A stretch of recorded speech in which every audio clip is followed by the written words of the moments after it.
Hi guys! So, this is my video on Dragon Age.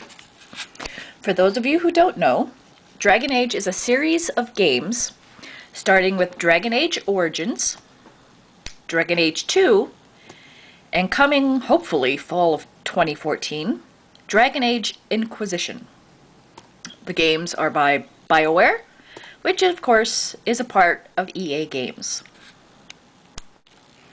The Dragon Age games are a series of fantasy games set in a dragons and knights and that kind of medieval setting. So what you're going to find are a lot of things like ogres and dragons, dwarves and elves, which we are all familiar with.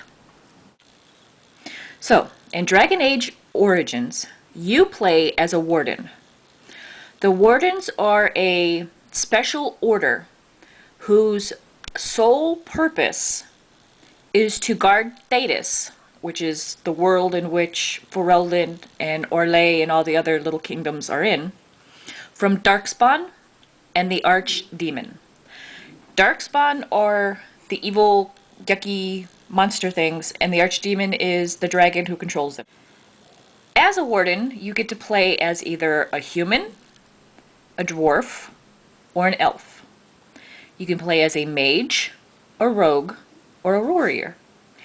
Each character, human mage, human noble, common dwarf, noble dwarf, city elf, Dalish elf, they all have their own origin stories. And that's what you play first. As you play through the character's origin story, then you meet up with the head of the Ferelden Wardens, who you either join willingly or you're recruited into joining, and you end up becoming a warden. Your first two companions are Alistair, a warden, and Morrigan, a mage. Morrigan is one of my all-time favorite Dragon Age characters.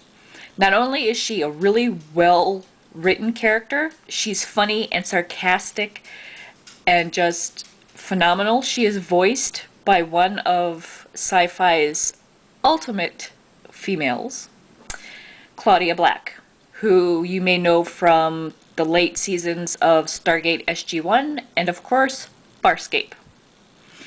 We also have Flemeth, who is interwoven within all three of, maybe all three, but definitely the first two Dragon Age. And she is voiced by Kate Mulgrew, who of course was Captain Janeway from Voyager. It wouldn't be a BioWare game without romance. And the characters that you can romance are Alistair, Morrigan, Liliana, and Zevran. Now the only reason I have ever played a male warden was to romance Morrigan, because I really like Morrigan. I like her sarcastic nature and her quick wit. I've also romanced Alistair once, and I've romanced Liliana twice. I'm currently playing as a Dalish elf who plans on romancing Zevran. So along with your elven, dwarven, and human companions, you get a Mabari hound. I love dog. You get to name him whatever you want to, but I really love taking him all over the place. And he appears again in 2, but you have to get a download DLC. I can't remember what the DLC is.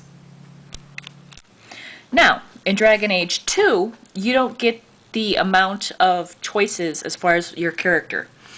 In Origins, you could be the 3 different species. You could be human, dwarf, or elf, and you can mix that up with any of the classes, mage, rogue, or warrior.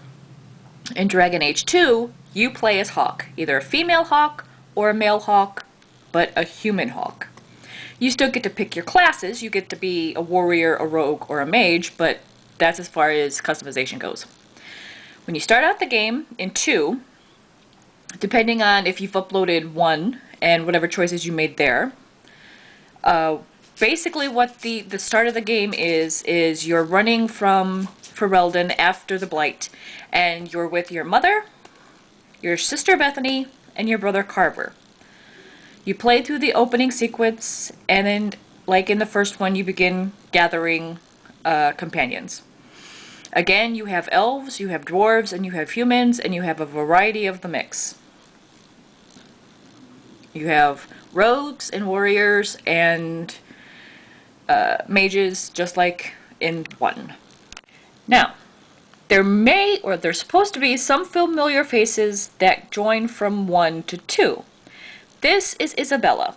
She is my favorite companion and my love interest no matter what I'm playing. Although I've never played a male Hawk, I've always played female Hawk. And she's always, well no, take that back, I romanced Meryl once. Then the rest of the time I always romance Isabella. But as you can see, this is Isabella from Origins, and then this is Isabella in 2. Same character, totally different look, totally different voice. We do that again with Meryl. This is Meryl in 2, she's a full-time companion, and this is Meryl in Origins, where she was part of the Dalish Elf origin story. Again, just like with Claudia Black and Kate Mulgrew, we have a familiar sci-fi voice. This is probably why I romanced Meryl in the first place. She's voiced by Eve Mills, who plays Gwen Cooper in Torchwood. So, the idea behind 2 is that you're in the city of Kirkwall. And there are Templars and there are mages in Kirkwall. And you're playing various missions throughout the game, but what the game boils down to is at the end you're going to have to choose between mages and Templars. And this of course will feed into Inquisition. Morrigan and Isabella are my 2 favorite characters in the 2 sets of games. My least favorite character of all the games is Anders. I can't stand Anders. I just wanted to put that out there. Okay, Dragon Age Inquisition. Supposed to be coming out fall of 2014.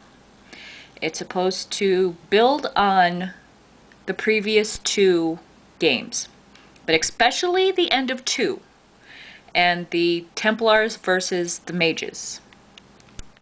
In 2, Varric is telling the Seeker about Hawke and what led up to the final battle in 2. She is going to return in Inquisition as a playable companion, which is really kind of cool because you get to, at least towards the end, get to a place where you kind of wonder about Cassandra. You know, who is she? What is her deal in Thedas? I think there's a book or a DVD that sort of gives a little background on her that I need to get my hands on. There are continuing stories as far as Dragon Age goes. There are books and comics and stuff like that. So whole, huge world building. Morrigan is going to return, or so we, think she's going to be back in Inquisition. She was in the trailer, and again voiced by the amazing Claudia Black. And this, I really can't wait for it. This is something that I really want to see how they're going to handle Morrigan, because depending on your choices in 1, she's either got your male warden or Alistair's child if you decided to do the dark ritual. So how does that play into 3? In my case, my male warden at the end of the Witch Hunt DLC went through the mirror with Morrigan and their son. So he left to be with his family because he, really loved Morrigan. So he went to be with her and their son. How is that going to play into 3? Varric and Bianca, that's the crossbow. Playable companions in Inquisition, which I love because I loved Varric's character. He was my Hawk's best friend. They just really kind of clicked, and he was just awesome. The stories he would tell, the jokes he would crack, the fact that he took care of all of his friends behind the scenes when they didn't know. He was just that kind of lovable character. I really loved Varric, so I can't wait to play him and have interactions with him again in 3. I'm hoping Liliana shows up in Inquisition. She, of course, was a playable companion in 1. She made a cameo in 2, so I'm kind of hoping she shows up again in 3. I'm also hoping, like I said, for a Mabari. From what I've seen online, it looks like we'll be able to have a horse because Inquisition is more open world. It's running on Frostbite 3. That really doesn't mean anything to me, but it's geeking people out all over the place. So I guess they get a horse. The Inquisitor will have a horse to kind of travel around with. I'm hoping they're a Mabari. There better be Mabari hounds in Inquisition. So that is my little vlog on Dragon Age. They're just a lot of fun. I love the storytelling in the 3 games. I love the fact that you can romance a character. It's not just hack and slash or casting spells or just, you know, all that kind of computer violence that a lot of games, it's just about, you know, doing this and that. But there's a story, and there's romance, and there's friendships, and that's why I love BioWare games, and I love Dragon Age. So, there it is, my Dragon Age video. See you guys soon. Bye.